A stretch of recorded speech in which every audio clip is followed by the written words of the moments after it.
Assalamualaikum warahmatullahi wabarakatuh. Perkenalkan, saya Iqbal Laksamana, kelas S1 TI 5A pagi. Mau mempresentasikan tentang estimasi. Dalam dataset ini saya membuat dua algoritma dengan linear regression dan random forest. Apa itu estimasi? Estimasi adalah sebuah teknik untuk memprediksi nilai dari variabel terikat numerik yang belum diketahui berdasarkan variabel bebas yang sudah ada. Estimasi pada dataset ini adalah upaya untuk menjawab pertanyaan jika ASN makan sekian kalori per hari, berapa kira-kira berat badannya. Melalui algoritma, data mentah diubah menjadi rumus matematika yang bisa memberikan jawaban tersebut secara otomatis. Lalu ada CRISDM. CRISDM adalah singkatan dari Cross Industry Standard Process for Data Mining, merupakan model proses standar yang digunakan secara luas oleh para profesional data untuk memandu proyek data mining dan data science dari awal hingga akhir. CRISPDM terdiri dari 6 fase utama.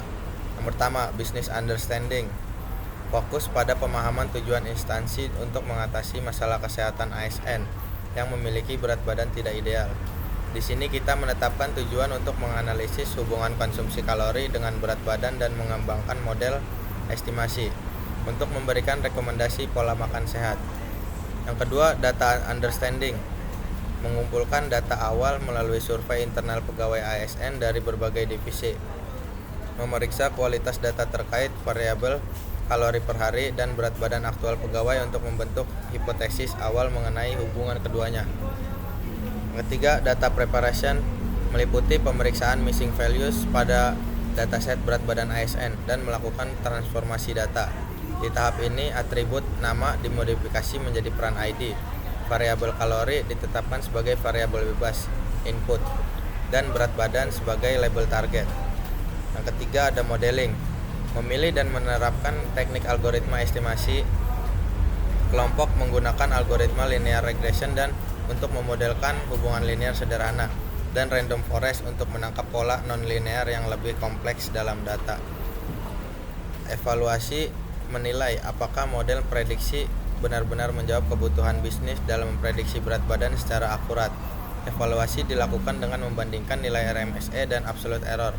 Dalam proyek ini, linear regression dipilih karena memberikan hasil performa yang lebih baik untuk dataset yang digunakan. Yang terakhir, deployment, hasil model estimasi diimplementasikan untuk memprediksi berat badan ideal pegawai lainnya berdasarkan asupan kalori mereka. Organisasi mendapatkan manfaat langsung berupa sistem rekomendasi jumlah kalori harian yang sesuai agar pegawai mencapai berat badan ideal. Business understanding, deskripsi masalah bisnis. Instansi pemerintah saat ini tengah memberikan perhatian serius terhadap produktivitas dan kesejahteraan para pegawainya. Salah satu faktor utama yang mempengaruhi produktivitas kerja adalah kesehatan fisik. Namun, ditemukan fenomena di mana banyak pegawai ASN memiliki berat badan yang tidak ideal, baik dalam kategori kekurangan berat badan maupun kelebihan berat badan, obesitas. Deskripsi masalah bisnis, tujuan proyek. Tujuan proyek ini adalah menganalisis hubungan variabel, mengidentifikasi secara statistik seberapa kuat hubungan antara jumlah kalori harian yang dikonsumsi dengan berat badan pegawai ASN. Yang kedua, mengembangkan model estimasi, membangun model prediksi menggunakan algoritma linear regression dan random forest untuk yang mampu memperkirakan atau memprediksi berat badan seseorang berdasarkan input jumlah konsumsi kalori hariannya. Yang ketiga, memberikan rekomendasi kesehatan, menentukan jumlah ambang batas kalori harian yang sesuai bagi pegawai agar dapat membantu mereka mencapai atau mempertahankan berat badan ideal melalui hasil prediksi model yang akurat. Solusi atau pendekatan data mining. Pendekatan yang digunakan untuk menyelesaikan masalah ini adalah menerapkan algoritma linear regression dan random forest untuk estimasi berat badan berdasarkan konsumsi kalori harian. Langkah-langkah adalah sebagai berikut. Linear regression, tujuan membangun model matematika sederhana untuk memodelkan hubungan garis lurus antar variabel bebas kalori dan variabel terikat berat badan. Alasannya, algoritma ini sangat efisien untuk data yang memiliki tren linear searah dan mudah untuk diinterpretasikan hasilnya. Random forest, tujuan menggunakan pendekatan ensembling learning, kumpulan pohon keputusan untuk menangkap pola yang lebih kompleks dan non-linear. Alasan, digunakan sebagai pembanding untuk melihat apakah model yang lebih kompleks dapat memberikan akurasi yang lebih tinggi daripada model linear sederhana. Kedua, data understanding, sumber data. Data yang digunakan dalam proyek ini dikumpulkan sebagai survei internal yang dilakukan oleh instansi pemerintahan. Survei ini melibatkan pegawai ASN dari berbagai divisi yang memberikan informasi mengenai konsumsi kalori harian dan berat badan mereka. Dataset 1, berat badan ASN. Nama merupakan ID unik yang mengidentifikasi setiap data berat badan pegawai. Tipe datanya polinomial. Kalori per hari dalam kurung X adalah nilai konsumsi kalori harian yang dikonsumsi oleh setiap pegawai. Tipe data nominal. Berat badan dalam kurung Y merupakan label target yang menunjukkan berat badan dari setiap pegawai. Tipe data nominal. Dataset 2, data tes berat badan ASN. Nama merupakan ID unik yang mengidentifikasi setiap data berat badan pegawai untuk diuji. Tipe data polinomial. Kalori per hari dalam kurung X nilai konsumsi kalori harian yang dikonsumsi oleh setiap pegawai yang akan diprediksi berat badannya. Tipe data nominal. Data pada berat badan ASN ada 10 tuples, 3 variabel, tidak terdapat missing. Statistik berat badan terdapat di min 42 dan maksimalnya 89. Statistik kalori per hari terdapat di minnya 300 dan maksimalnya 530. Pada berat badan sebagai output terdapat variabel terikat dependen. Pada kalori per hari sebagai input terdapat variabel bebas independen. Di sini ada contohnya untuk min dan max-nya. Dan maksimalnya 530. Data preparation 3 tuples, 2 variabel, tidak terdapat missing value. Statistik kalori per hari terdapat di min 358 dan 600. Pada kalori per hari sebagai input terdapat variabel bebas independen. Langkah-langkah di Rapid Miner. Klik kanan pada filenya, klik edit, lalu modify attribute, ubah nama menjadi nama seperti ini, kanan,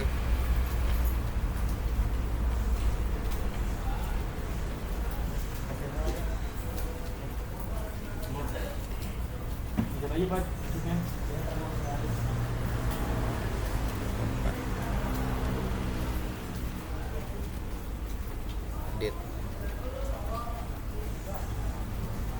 lalu di sininya diubah, klik kanan modify jadi nama apply, lalu di set rule pilih edit list dan masukkan atribut name nya, masuk ke set rule, ini regression, set rule, berat badan, nama target rule-nya ID, berat badan target rule-nya label, kalori X target rule-nya reguler, lalu klik apply.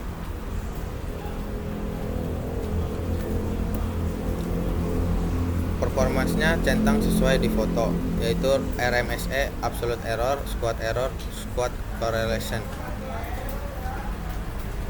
Seperti ini performance.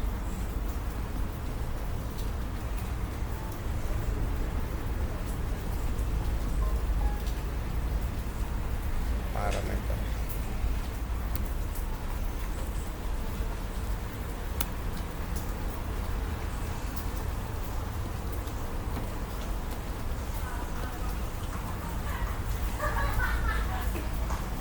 Absolute error dan RMSE.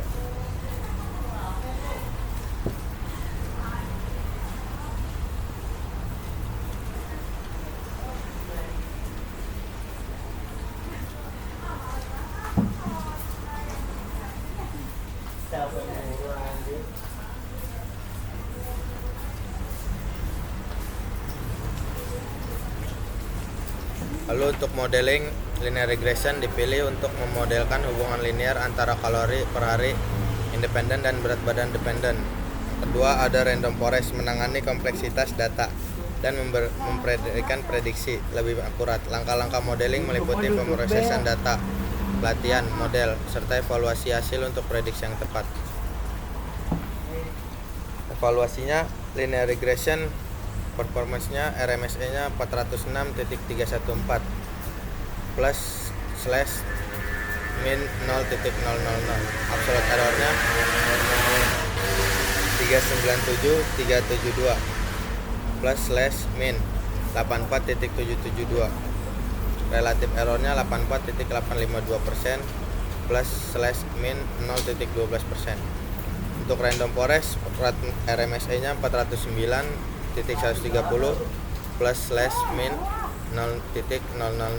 Absolute errornya 399.677 plus slash min 87.440. Squad errornya 167.387.205 plus slash min 71956.857. Squad correlationnya 0.995. Untuk kesimpulannya, hasil dari analisis menunjukkan bahwa kedua algoritma linear regression dan random forest mampu memprediksi berat badan berdasarkan konsumsi kalori per hari dengan tingkat akurasi yang baik. Linear regression efektif untuk hubungan linear, sedangkan random forest lebih tepat digunakan untuk data dengan kompleksitas lebih tinggi dan hubungan non-linear. Saran, ke depan model ini bisa diperbarui dengan memasukkan lebih banyak variabel dengan menggunakan teknik lain seperti model berbasis deep learning untuk menangani data yang lebih kompleks. Thank you.